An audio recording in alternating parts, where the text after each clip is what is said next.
हाँ जी, बाल को सुप्रभात, नमस्कार, राम राम, प्रणाम। कैसे हाल चाल? सब बढ़िया, सब मजे में, सब शानदार। सेकंड लास्ट चैप्टर पे आ गए हैं अपन, इन्वायरमेंट सस्टेनेबल डेवलपमेंट। एक बार तालियां बजा दो अगर आपने सारी वीडियो देखी और नहीं देखी तो देख लेना, जाके डिस्क्रिप्शन में लिंक है।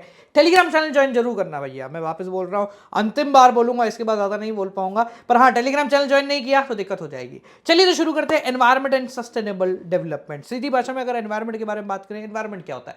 वो जो कुछ भी हम नेचुरल हमारे आसपास देखते हैं वो हमारा एनवायरमेंट है। Total planetary inheritance and the totality of all the resources. ठीक है जी। दो प्रकार के हमारे एलिमेंट्स होते हैं, एक होता है बायोटिक एंड नॉन बायोटिक, यानी अबायोटिक। बायोटिक का मतलब लिविंग बींग्स और अबायोटिक का मतलब नॉन लिविंग बींग, जैसे air, water and land.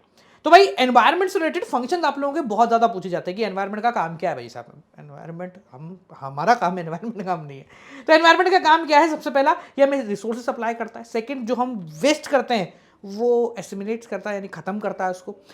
Life को सस्टेन करता है और क्वालिटी ऑफ लाइफ को बढ़ाता है। पेड़ पौधों के बीच में रहो, क्वालिटी ऑफ लाइफ क्या बढ़िया होगी।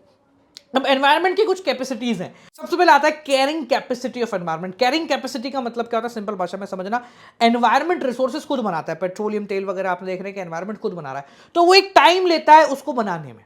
ठीक है, तो अब मेरी बात को समझना।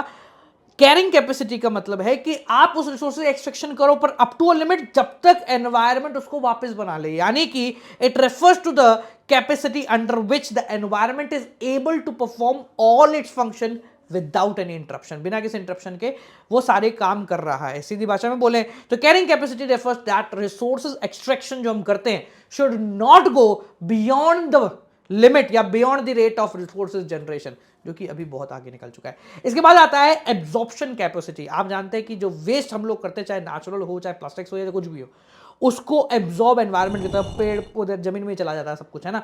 तो एब्जॉर्प्शन कैपेसिटी का मतलब एनवायरमेंट कितना एब्जॉर्ब कर सकता है, उसकी कितनी एबिलिटी एब्जॉर्ब करने की।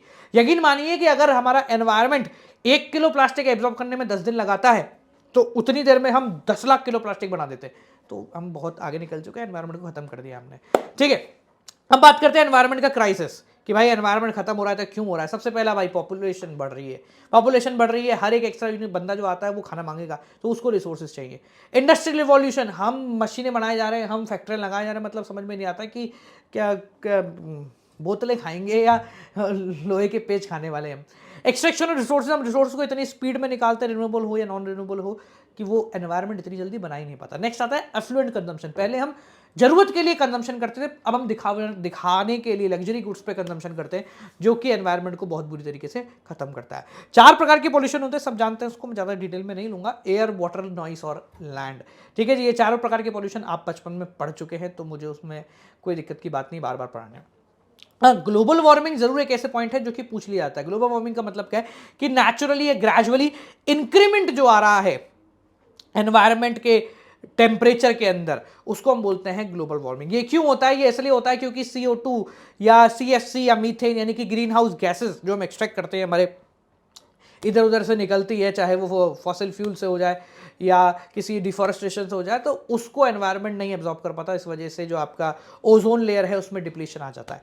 ठीक है जी, तो ओजोन लेयर डिप्लीशन का मतलब क्या है? कि आपके ऊपर जो स्ट्रेटोस्फेयर के अंदर, स्ट्रेटोस्फेयर मतलब एक लेयर ऑफ एटमॉस्फेयर, उसके अंदर जो ओजोन लेयर है उसमें जाके वो छेद करते रहते, छेद करते रहते, छेद करते रहते। तो ओजोन लेयर डिप्लीशन का मतलब उस ओजोन लेयर में एक छेद हो जाना, जिसकी वजह से सूरज से आने वाली डायरेक्ट अल्ट्रा वायलेट रेज जो है ना, वो हमारे को चुभेंगी और फिर आपको स्किन कैंसर हो जाएगा और बहुत सारी बीमारियां जो हैं आपको लग जाएंगी। आई कैंसर, स्किन कैंसर, या आपका इम्यून सिस्टम खराब हो जाएगा, या ग्रोथ खत्म हो जाएगी बहुत सारे लोगों की, मतलब बहुत सारे एलिमेंट्स की या लिविंग ऑर्गेनिजम्स की। ठीक है, अब बात करते हैं इंडिया का एनवायरनमेंट क्या क्या चैलेंजेस फेस कर रहा है। सबसे पहले भाई डिफॉरेस्टेशन, पेड़ पौधे काटे जा रहे हैं। लैंड डिग्रेडेशन, जमीन की जो उपजाऊता है वो खत्म हो रही है।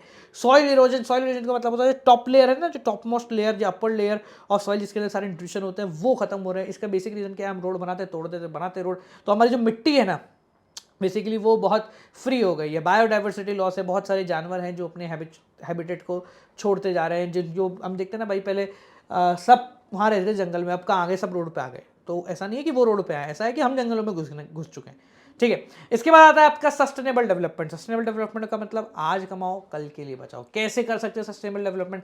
पॉल्यूशन को लिमिट कीजिए भाई साहब। ठीक है, रिन्यूएबल रिसोर्सेज को यूज़ कीजिए। आप नॉन रिन्यूएबल को बड़ा इस्तेमाल में लाइए, रिन्यूएबल को केयरफुली यूज़ कीजिए। पॉल्यूशन को कंट्रोल कीजिए, टेक्नोलॉजी को और बेहतर कीजिए। कैसे कर सकते हैं साहब बेहतर? क्लीनर फ्यूल का इस्तेमाल करो ना, non conventional sources of energy का इस्तेमाल करो, यानी कि जो अभी अभी आए हैं, ठीक है। अब बस से जाओ, पब्लिक मीन्स ऑफ ट्रांसपोर्ट का इस्तेमाल करो, ट्रेडिशनल नॉलेज पे चले जाइए, वापस से आयुष पे चले जाइए, आयुर्वेदा, योगा, नेचुरोपैथी, यूनानी सिद्धा, होम्योपैथी, इन पे चले जाइए। ऑर्गेनिक फार्मिंग यूज कीजिए, वेस्ट का मैनेजमेंट कीजिए, मिनी हाइडल प्लांट्स लगाइए, आपका काम बहुत बेहतर होगा। ठीक है जी, तो ये सारी चीजें करोगे तो बहुत बड़े तरीके से हम एनवायरनमेंट को बचा सकते हैं। और एक काम और कर सकते हैं, चैनल को सब्सक्राइब कर सकते हैं। गेस्ट पेपर के लिए तैयार रहो, गेस्ट पेपर आप लोगों के लिए आ रहे हैं और ताबड़तोड़ पेपर उन्हीं में से आएगा, मैं भी बता रहा हूँ आप लोगों को। ठीक है जी, और सुबह 6 बजे वाले पेपर के बारे में तो पता ही होगा, बोर्ड एग्जाम से पहले मेरा पेपर मिलता है अगले वीडियो के साथ।